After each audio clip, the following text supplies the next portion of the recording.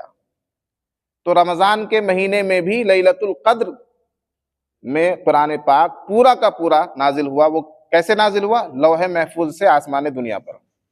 پھر آسمان دنیا سے نبی پاک صلی اللہ علیہ وسلم کے سینہ اطہر پر، آپ کے قلب مبارک پر جو قرآن نازل ہوا، حضرت جبریل علیہ السلام تھوڑا تھوڑا لا کر جو آپ کو سناتے تھے، تو یہ نازل ہونا دوسرے اعتبار سے ہے جو 23 سال کی مدت میں مکمل ہوا۔ ٹھیک ہے، تو یہ تنزیل کا لفظ ہے اس کے لیے، یعنی 23 سال کی مدت میں جو قرآن پاک نازل ہوا، اس کے لیے کون سا لفظ آیا قرآن میں؟ تنزیل کا لفظ آیا ہے، نزلنا۔ تو قرآن پاک ایک تو پورا کا پورا لوح محفوظ سے آسمان دنیا پر نازل ہوا یک بارگی، ایک ہی مرتبہ میں، اور ایک آسمان دنیا سے پھر نبی پاک صلی اللہ علیہ وسلم کے پاس جو قرآن پاک آیا موقع کی مناسبت سے، جہاں جس آیت کا، جس موقع پر جس صورت کو نازل کرنے کا اللہ تبارک و تعالیٰ نے حکم فرمایا، اس طرح سے جو قرآن پاک نازل ہوا، تو اس کی مدت کیا ہے؟ 23 سال۔ ٹھیک ہے، تو پورا کا پورا قرآن پاک ایک مرتبہ میں بھی نازل ہوا ہے اور 23 سال کی مدت میں بھی نازل ہوا ہے۔ وما ادراک ما لیلۃ القدر، اور آپ کو کیا معلوم کہ لیلۃ القدر کیا ہے؟ قدر والی رات، شب قدر کیا چیز ہے؟ لیلۃ القدر خیر من الف شہر، شب قدر یعنی قدر والی رات وہ 1000 مہینے سے بہتر ہے۔ خیر من الف شہر، ہے نا؟ الف شہر، الف کہتے ہیں عربی میں 1000 کو، الف جمع آلاف، 1000، الف شہر، 1000 مہینے، شہر کے معنی مہینے، الف کے معنی 1000، ہے نا؟ ایک جھوٹے قصوں پر مشتمل ایک ناول کہہ لیجئے یا کہانی کہہ لیجئے، الف لیلہ، ہے نا؟ الف لیلہ، جس کو الف لیلہ کہتے ہیں نا، الف لیلہ بہت مشہور کہانی ہے، یہ کتابی شکل میں بھی ہے اور اس کو فلمایا بھی گیا ہے۔ تو جھوٹی کہانیاں ہیں وہ، یعنی 1000 راتیں، الف لیلہ کا معنی 1000 راتیں، تو 1000 راتوں کی کہانی کسی نے لکھی ہے، وہ جھوٹی کہانیاں ہیں۔ تو اس طرح کی کہانیوں سے ہمیں اپنی فیملی کو، اپنے بچوں کو بچانا چاہیے، اور جو اسلامی کہانیاں ہیں، ابھی تو موبائل کا دور ہے اور پتہ نہیں کیا کیا اس میں جو ہے سیریز آتی ہیں اور کہانیاں آتی ہیں نئی نئی، تو ایسے میں ہمیں اپنے گھر کے ماحول میں ان کہانیوں کو پروموٹ کرنا چاہیے جو اسلام سے تعلق رکھتی ہیں۔ مثلا حضرت ابوبکر صدیق رضی اللہ عنہ کی زندگی پر مشتمل جو کہانیاں ہیں، جو واقعات حضرت عمر بن خطاب رضی اللہ عنہ کی زندگی پر مشتمل واقعات ہیں، صحابہ کرام کے واقعات، ایک ایک صحابی کے 100 اور اس سے بھی زیادہ واقعات آپ کو سیرت کی کتابوں میں اور عظمت صحابہ کی کتابوں میں مل جائیں گے۔ تو اپنے گھر کے ماحول کو اسلام کی تاریخ اور اسلامی واقعات اور اسلام کی کہانیوں سے آپ روشن کریں، تاکہ غلط کہانیاں اور جھوٹی کہانیاں ان میں سرایت نہ کرے، اور وہ جھوٹی کہانیوں کو اپنے دماغ میں جگہ نہ دے بچے ہمارے۔ تو خیر من الف شہر، لیلۃ القدر خیر من الف شہر، لیلۃ القدر یعنی شب قدر 1000 مہینوں سے بہتر ہے۔ روایتوں میں آتا ہے کہ نبی پاک صلی اللہ علیہ وسلم نے ایک مرتبہ بنی اسرائیل کے کسی عبادت گزار کے بارے میں تذکرہ کیا کہ بنی اسرائیل میں ایک آدمی تھا جو 80 سال تک، کتنے سال تک؟ 80 سال تک دن بھر جہاد کرتا رہا اللہ کے راستے میں، دین کے لیے، اسلام کے لیے لڑائی کرتا رہا، اور رات بھر اللہ کی عبادت کرتا رہا، یعنی عشاء کی نماز کے بعد وہ عبادت کے لیے کھڑا ہو جاتا اور فجر تک عبادت کرتا، اور دن بھر اللہ کے راستے میں جہاد کرتا۔ یہی معمول اس کا 80 سال تک رہا۔ تو صحابہ کرام کو بڑا تعجب ہوا، کیونکہ ان کی عمریں تو بہت زیادہ ہوا کرتی تھی، 100 سال 200 سال 300 سال عمریں ہوا کرتی تھی بنی اسرائیل کی، 1000 سال تک عمریں ہوا کرتی تھی۔ تو صحابہ کرام نے اس پر تعجب کیا کہ اتنی زیادہ عبادت، ہم تو ان کا مقابلہ نہیں کر سکتے، اس کا مطلب بنی اسرائیل کا مقابلہ ہم سے نہیں ہو سکتا۔ تو حضرت جبریل علیہ السلام نے آ کر یہ سورت نبی پاک صلی اللہ علیہ وسلم کو سنائی اور لیلۃ القدر کی خوشخبری دی۔ یہ شان نزول ہے یہ روایت اس سورت کے لیے کہ ایک ہی رات میں اگر تم عبادت کر لو، امت محمدیہ کے لوگوں، ایک ہی رات میں لیلۃ القدر تم کو نصیب ہو جائے، تو بنی اسرائیل کے ایک آدمی کے 80 سال کی عبادت تھوڑی ہے تمہارے لیے، تمہارے مقابلے میں ان کی 80 سال کی عبادت تھوڑی پڑ جائے گی اگر تم صرف ایک رات عبادت کر لو۔ تو اللہ تبارک و تعالیٰ کا یہ امت محمدیہ پر بہت بڑا احسان ہے۔ اللہ تعالیٰ نے امت محمدیہ کو بہت سی خصوصیات سے نوازا ہے جو پہلی امتوں کو نہیں نصیب ہوئی۔ ان میں سے ایک یہ بھی ہے لیلۃ القدر، کہ لیلۃ القدر کسی بھی امت کو نصیب نہیں ہوئی، یہ صرف امت محمدیہ کو نصیب ہوئی ہے کہ نہیں؟ تو اس پر بھی اللہ کا شکر ادا کرنا چاہیے ہمیں، اور اس جیسی نعمت کی جتنی بھی قدر کی جائے کم ہے نا۔ ایک آدمی کو اگر کہا جائے بھائی 80 سال، چلو تم 80 سال عبادت کرو، تو کتنا مشکل کام ہے اس کے لیے، لیکن ایک ہی رات میں 80 سال کی عبادت مل جائے کتنا آسان ہے، لیکن اس کے باوجود ہم اس رات کی قدر نہیں کر پاتے۔ اللہ تبارک و تعالی ہمیں ہر سال لیلۃ القدر نصیب فرمائے اور اس کی قدر دانی کی توفیق نصیب فرمائے کہ ہم لیلۃ القدر کو غفلت میں نہ گزاریں۔ فرمایا تنزل الملائکۃ والروح فیہا باذن ربہم من کل امر، ملائکہ فرشتے نازل ہوتے ہیں، اور روح سے مراد یہاں مفسرین نے حضرت جبریل علیہ السلام کو لیا ہے کہ فرشتے بھی نازل ہوتے ہیں، اور فرشتوں کے ساتھ ساتھ فرشتوں کا جو سردار ہے روح القدس لقب ہے حضرت جبریل علیہ السلام۔ حضرت جبریل علیہ السلام چونکہ فرشتوں کے سردار ہیں، اور حضرت جبریل علیہ السلام ہی وہ فرشتے ہیں جو تمام نبیوں کے پاس وحی لانے کا کام کرتے ہیں نا۔ حضرت جبریل علیہ السلام یعنی فرشتوں کے پیغامبر۔ فرشتوں کے پیغامبر کس کو کہا جاتا ہے؟ پیغام لانے والے کو۔ تو فرشتوں کے پیغامبر کون ہوئے؟ حضرت جبریل علیہ السلام، جو اللہ کے فرمان کو، اللہ کے پیغام کو نبی تک پہنچا رہا ہے۔ وہ کون ہے؟ حضرت جبریل علیہ السلام۔ فرشتوں میں ان کی عظمت و فضیلت سب سے زیادہ ہے۔ تو فرشتے تو نازل ہوتے ہی ہیں اس رات میں، حضرت جبریل علیہ السلام بھی اپنے رب کے حکم سے نازل ہوتے ہیں، من کل امر، ہر خیر کے امر کو لے کر، جو بھی فیصلے ہوتے ہیں ان فیصلوں کو لے کر یہ فرشتے نازل ہوتے ہیں لیلۃ القدر میں، قدر کی رات میں، شب قدر میں۔ اور صرف اس موقع سے نہیں، احادیث میں آتا ہے کہ فرشتے بہت سے مواقع پر نازل ہوتے ہیں، جیسا کہ جس محفل میں اللہ اور اس کے رسول کا، قرآن کا، دین کا ذکر ہو رہا ہو، اس محفل میں بھی فرشتے نازل ہوتے ہیں، حدیث میں آیا ہے۔ جیسا ابھی ہم قرآن کی تفسیر کر رہے ہیں تو اس محفل کو بھی اللہ کے مقدس فرشتوں نے چاروں طرف سے گھیر رکھا ہے کہ نہیں؟ جس محفل میں قرآن پاک کی تلاوت ہوتی ہے، جس مجلس میں، وہاں بھی فرشتے نازل ہوتے ہیں۔ تو جہاں بھی کوئی نیک عمل کیا جا رہا ہوتا ہے وہاں فرشتے نازل ہوتے ہیں، اور فرشتے اللہ کی بہت مقدس مخلوق ہے، بہت مبارک مخلوق ہے، جن سے گناہ کا کوئی شائبہ ہی نہیں، گناہ ان سے صادر ہو ہی نہیں سکتا، گناہ معصوم مخلوق ہے وہ، ہے نا. کون سی مخلوق ہے؟ معصوم مخلوق ہے. اور فرشتے لا تعداد ہے، بے شمار ہے. اگر کوئی کہے کتنے فرشتے ہیں بھائی، تو فرشتوں کا کوئی شمار نہیں ہے، فرشتے لا تعداد ہیں.